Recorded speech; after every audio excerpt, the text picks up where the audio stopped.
Welcome to the Rich Mind Podcast. Before it actually goes live and says we're on, and we are.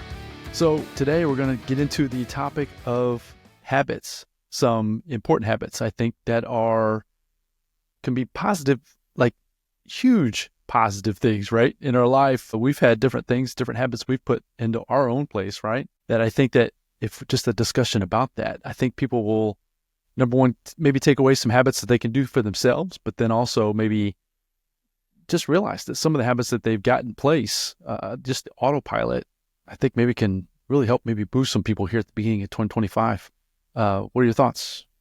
Yeah. I mean, you know me, I love habits, especially now that we're kind of firmly into 2025 here with New Year's resolutions and habits. I think one of the sayings is, and I might butcher it a little bit, but, change your habits, change your life, that kind of mentality. Right. Because we do operate a lot on autopilot, like you're talking about. So yeah, so I'm a big believer in, setting those positive habits, even auditing your own habits, because we all have those bad habits that, we kind of can't kick to the curb. So we'll kind of dive into all that stuff today.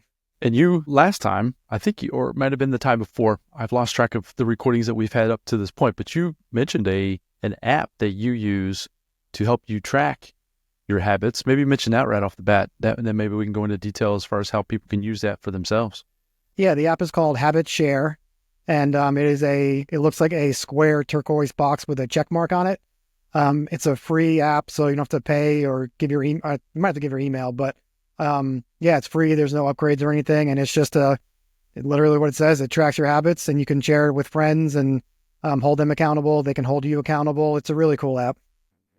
So what are some habits that I know you've done for yourself? We can tie into, we talk about health, wealth, and legacy here on the podcast. What are some of the habits that in those categories that have been the most impactful for you? Does anything come to mind right off the top of your head? Yeah, just name a few. Reading every day is a habit that I put into place. Exercise every day, whether that's, usually it's my walk, and then I'll do a little bit something else. Sometimes I won't do a little bit something else. And then journaling. I know you're big on journaling. I need to get better at that, but it is in my habit tracker. So that's one of those things where I'm kind of, 1 foot in, 1 foot out, and I really need to kind of get that in shape a little bit better. So let's go a little deeper on the journaling. Folks are probably tired of me talking about journaling, but it's been probably one of the most impactful habits that I've ever put in place for myself.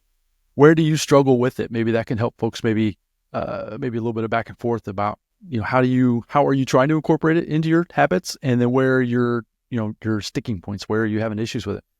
So at first I was trying to find when I wanted to journal.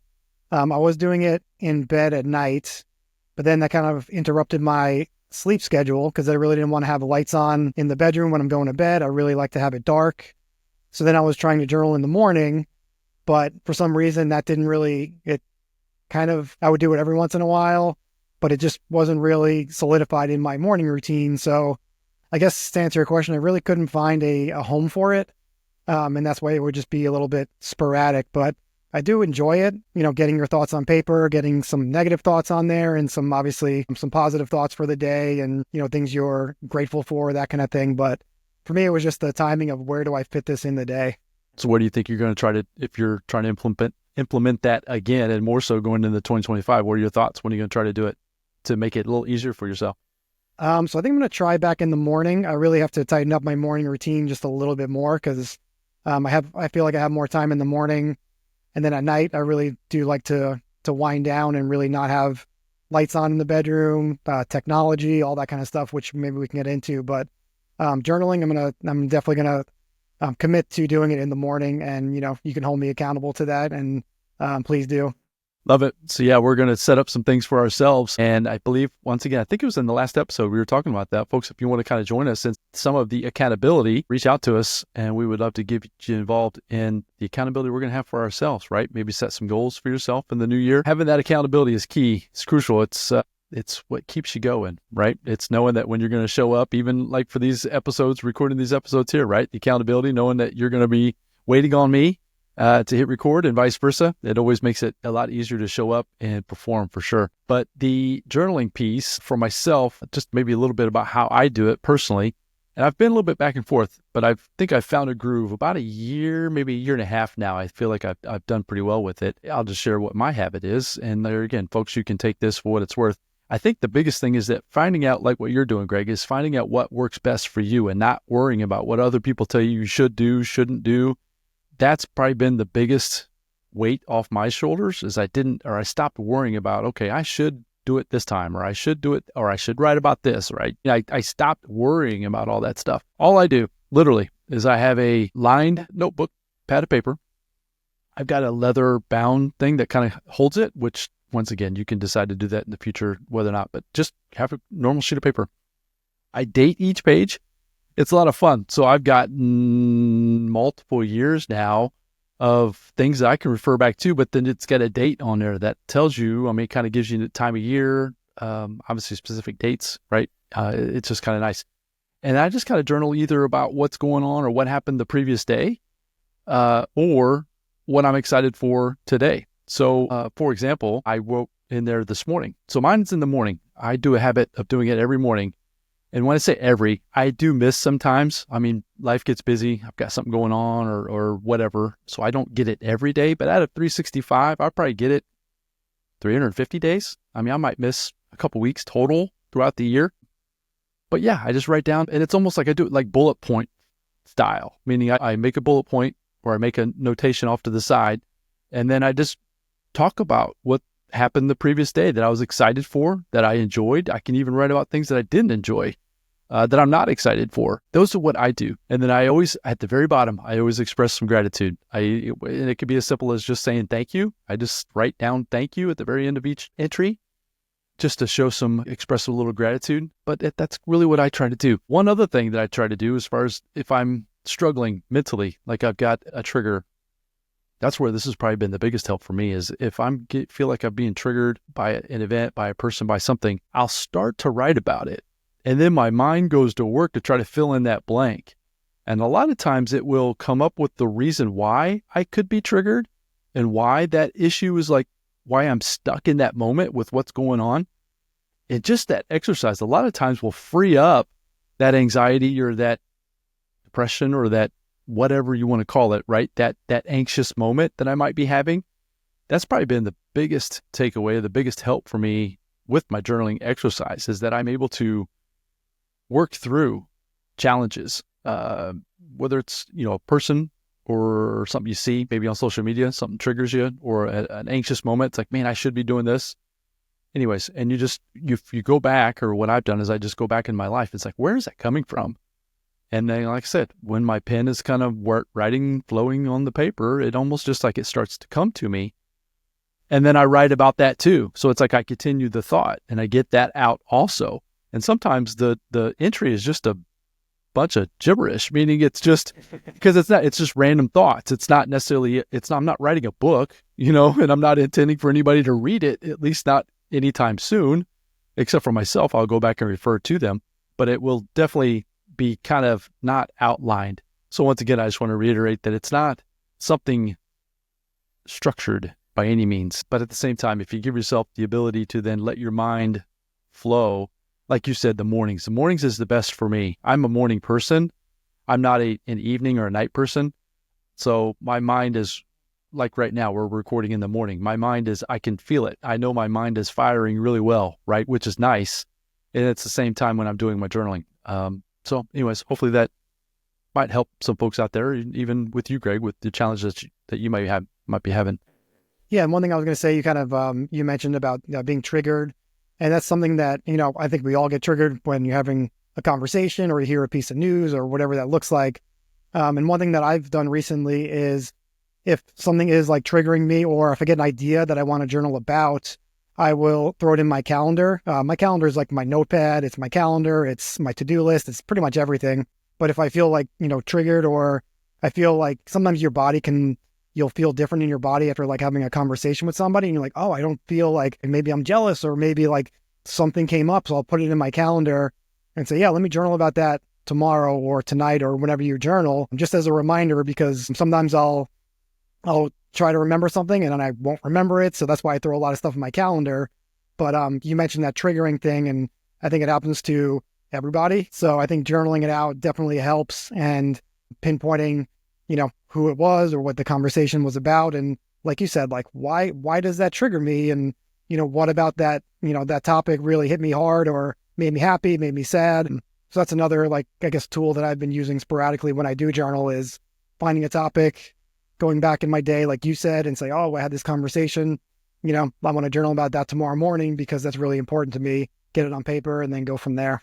It's awesome. The reminders, right? Setting yourself up some reminders to be successful, whether you're journaling morning, noon, night, doesn't really matter. It's just finding what works for you. And that's been when I let it go of feeling I had to do it in a certain way or a structured way. Like I said, mine are just blank pieces of paper. I know some folks will have it'll ask them questions on the page, right? What are you grateful for? Or write down 5 things about this, or what's your number 1 goal for the year, or something like that, right? I've seen journals like that, and those are great. If that works for you, fantastic. The point is that you should try it. Try something. I've tried those, and that doesn't necessarily work for me, meaning I can't get in that habit. I can't make it a habit when I'm doing those things.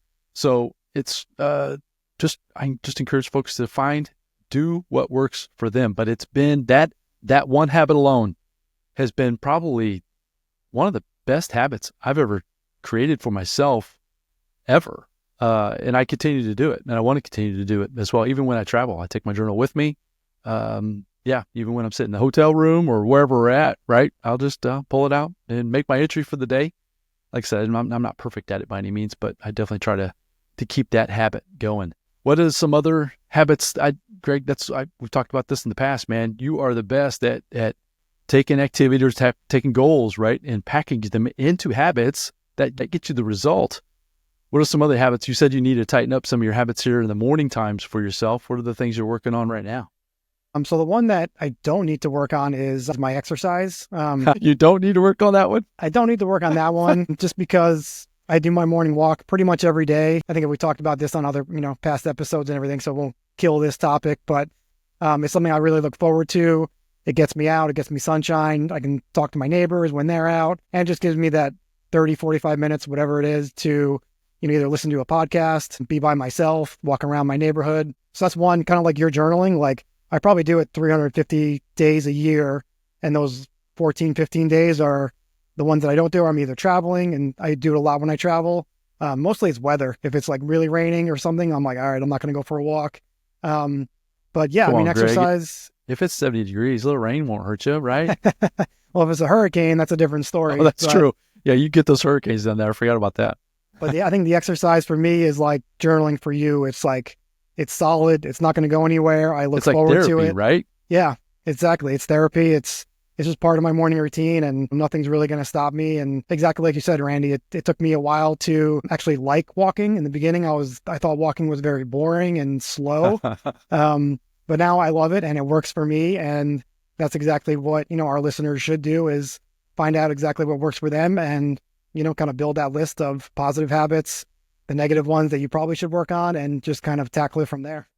So are you listening to things while you're walking, or describe that to me? I mean, you step outside the house. I think you take your dog for a walk with you sometimes as well. Mm-hmm. Describe that to me. What is your practice to make it a habit, to make it enjoyable, right? So I think some folks, just like journaling, just like exercising, it's like, you don't need to get your exercise dialed in because you've got that dialed in, right? But everybody else is like, yeah, I need to get that dialed in. So what is it that you do to try to make it a little bit more enjoyable for yourself? Yeah. So the first thing I do is I take my dog out, and it's like a 15-minute walk around the block. Just me and him usually. Sometimes my wife will come as well. But then I, drop him off here. I'll grab my phone, and then, I'll usually listen to a podcast. Sometimes I'll listen to some music if I just want to kind of zone out a little bit. And then also on YouTube, I basically created a playlist of like affirmations, positive speeches. I know there's a lot of, I listen to a lot of Joe Dispenza on there, Jim Rohn's on there. So, just kind of some positivity in the morning. So I kind of mix it up on what I listen to, but usually I'm listening to something. Every once in a while I'll go without headphones and just walk around and enjoy nature and just kind of have my own thoughts and kind of get ready for the day. Do that too. That's a big tip right there, folks. Sometimes just leave the electronics at home. I don't do that every time myself. Sometimes you just need to jam out. I'm listening to my playlist, my music, right? Other times I feel like I need to be inspired. So I'm searching for things to kind of speak some life into me. You mentioned YouTube. So YouTube, people thinking that's probably video. What do you just have the video playing on your phone and in your pocket. I mean, I Mhm. can't imagine you having your phone out in front of your face as you're watching a video, trying to listen to some things. Tell me about that. How does that work? Yeah, no, I just I put my phone in my pocket, and yeah, the video is just they play. Sometimes there's ads. You can pay to have the ads removed, I believe. But yeah, I just kind of set up my my playlist and reorder them the way I want to listen to them, and kind of go from there. But YouTube it's fantastic because you can search anything, any speech, any video, any positive affirmations. You can put any kind of playlist together, and I keep adding to it, and it's just fantastic just because you can switch it up. Sometimes I'll listen to the same thing maybe 2 days in a row just to kind of have it sync in my head. Whatever, like you said, whatever works for you, just kind of go with it. YouTube is a beautiful thing. I've learned how to do so many things, figured out how to fix so many things. Inspiration, right? Learning. Mm-hmm. Yeah, YouTube is just a beautiful thing. And I love being part of YouTube as well, right? You can binge out on the Rich Mind podcast if you'd like. There's several hundred episodes. Your Focused Vision, you can also go back and check that one out as well. I mentioned that a few times back as far as an old channel that I used to have way back in the day. Yeah, I'm a huge fan of video and YouTube. Yeah, it's been, for myself, just learning has been a lot of fun as well. Well, man, the habits, getting rid of, eliminating, reducing, do you have any suggestions for that as far as helping folks maybe trying to get through some of their mess? You know what I'm saying? I don't know how else to put it, right? Just their life, right? Life gets in the way. You start with the intention of doing or creating a good habit, but at the end of the day, it's like sometimes you just get derailed. Anything to help some folks maybe get through to a good habit? Any ideas, things you've done for yourself to make it like solidified? Yeah, so for me, it's more logical if I can consciously look at like a list of my good habits and bad habits. And I've done this before. It's like a habit audit list, I guess. Basically take a piece of paper, on the left side, you put good habits, right side, put bad habits. So you kind of, pat yourself on the back on the left side saying, I'm really good at waking up and going for a walk every day. I'm really good at journaling. So it kind of like, builds a momentum of like, all right, cool. I can build habits. I'm good at these habits and that kind of thing. And on the right side, it's more of the things you should do, but you're not doing for whatever reason, right? For me, it would be journaling every day, having that consistent journaling. So then looking at it, I come from a more logical, kind of mentality. So I can say, all right, I know I need to do this. It's going to help me. It's going to benefit me. Why am I not doing it? Kind of like what you said earlier. What's triggering me in this conversation? What's triggering me not to journal? Am I lazy? Do I not want to do it? Do I not enjoy it? And it's fine. If I decide, you know what, I really don't enjoy journaling. I'm not getting much out of it. Instead, I'd rather do X, Y, and Z. That's totally fine. And maybe I'll come back to journaling in, 3 or 4 months and try it again. But for me, having that list, looking at that list, that really helps me out because, as a person who sets goals, that's what we do here on the podcast. Is this positive habit going to help me get to, help me achieve that goal? And when you're looking on the right side of that list, those habits are going to help you achieve those goals, but for some reason you're not doing them. That's where the disconnect is, and you really need to figure out why that disconnect is there. Like I said, you might not need that habit, but if you do, really dive into it and kind of override that bad habit and try to make it a positive habit.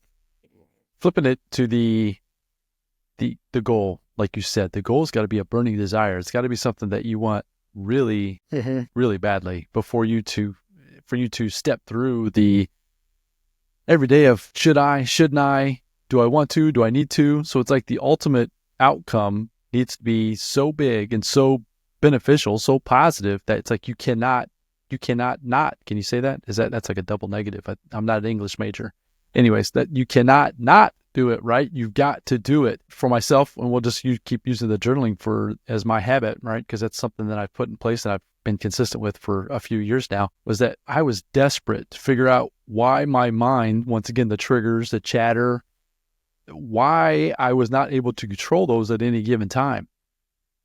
Through the experience of journaling, I'm getting better at it. I'm not perfect at it. There's still times that I'll get triggered and it's like I still go down that rabbit trail of negativity, but it's a lot shorter time frame. And I can attribute that shorter time frame to my journaling practice. So it makes me want to continue because of that positive outcome. So if you can tie this habit, whatever you're trying to do, it can be exercising. We talked about exercising. It can be journaling. It can be spending time with loved ones. It can be putting your phone away and actually engaging with some conversations with folks versus just being swept away in nothingness of social media. Mm-hmm. I mean, it could be so many different things, but the idea is that it has to be a positive outcome for this burning desire that you have for yourself. Another habit, just real quick here before we start to wrap this one up, is that I've got to get my health right. So some of you may or may not know, I've recently become a grandfather to a grandson now. He's 15 months, if I'm not mistaken. So that's put a really big spotlight on me and my health. It's like, I need to, number one, be physically able to move around, roll around, pick him up. You know what I mean? It's an amazing thing. I haven't weighed him lately, but he's not light. But we have fun. I get down on the ground with him. We're crawling all over the place. This coming summer, he's going to want to go outside and play and run. And I need to physically be able to do those things, which is, once again, it's shown that spotlight that I've got to get my health back where I know I could be, where I should be, which means I need to then incorporate some new habits back into my life, whether it's exercising, right? Eating better, drinking more water. I mean, there's so many different habits. We all know what we should do. It's just a matter of tying it to an outcome that's bigger even than yourself. So for me, it's just, I've got to be here for little Rowan, and I will be, barring anything, a catastrophe of any kind. But yeah, that's my goal. So I just want to maybe put that one in there as well. Any thoughts on that?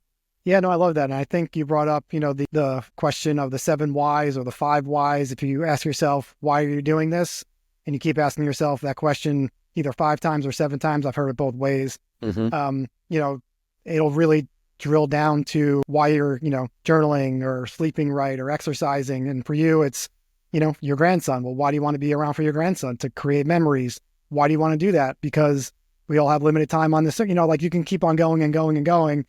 And then once you really dive down to it, you're like, oh, this is the reason why I'm drinking 100 ounces of water is because of this 5 whys. So right. You can do even that when for you don't want to anything. do it, it gives you a reason to want to do it, right? Exactly. It's not a I want to do this. It's no, I have to do this. You know what I mean? It becomes a have to. And when you can flip that switch, it's made a huge difference in my life. Yeah. So the 5 whys is a great reminder. It's an easy exercise to do, and I'm sure we'll talk about it again, but very impactful, and you can use it for pretty much any habit that you have going or ones that you want to create. Love it, man. Love it.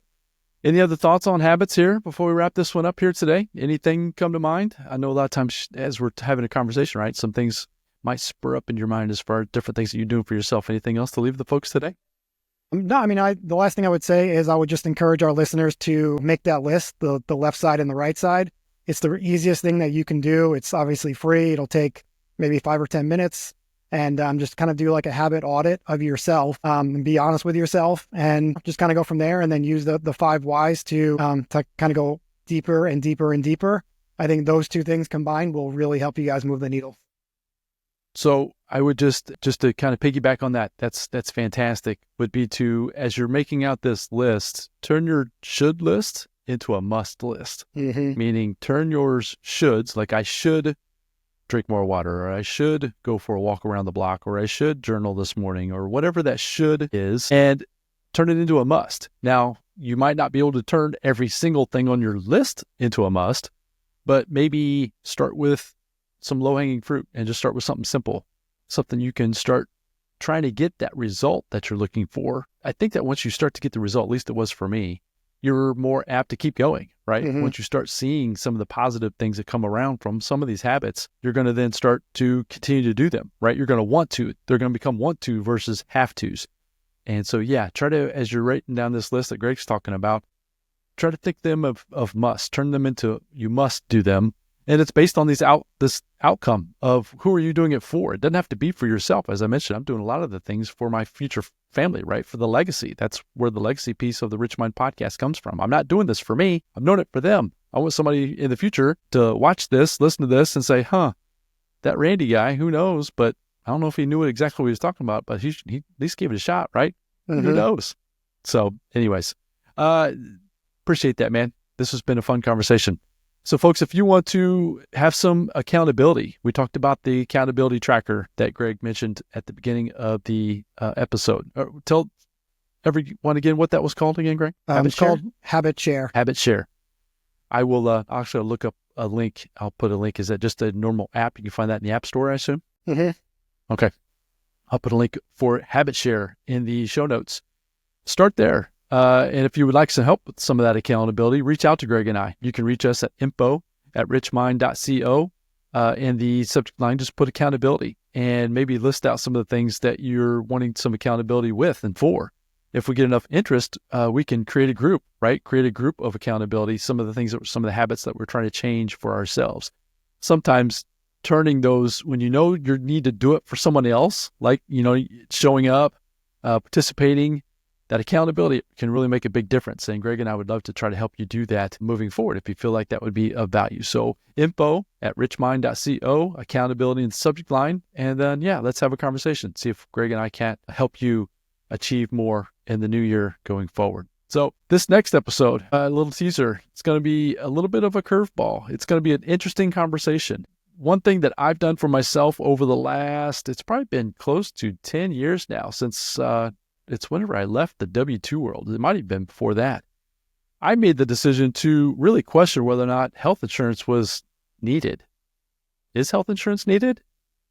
I don't know. We're going to have a discussion about that. I know it's a huge expense. It was for me back in the day, and it still is for a lot of folks. So let's just have a conversation about that. Greg has some take on that as well, that I think that'll be a good dialogue. So if you're questioning whether or not health insurance is something that you really need, or why are you spending thousands and thousands and thousands of dollars for something that you may or may not need or use, let's talk about it. It's going to be a fun conversation.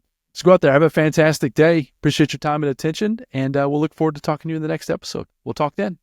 Bye now. Thank you for joining us today on the Rich Mind Podcast. If you enjoyed today's episode, please like and share it with someone you know. Also, don't forget to subscribe to the Rich Mind Podcast on your favorite platform and never miss an episode. Want to dive deeper into transforming your financial mindset? Visit our website to download your free 5-step guide titled From Dead-End Job to Entrepreneurial Freedom, designed to help you conquer your fears and start on your entrepreneurial path with confidence. One last thing. Don't ever forget that your mind is the first place where wealth is created. Keep dreaming big, take action, and together, let's build wealth, a legacy, and a life we love. Until next time.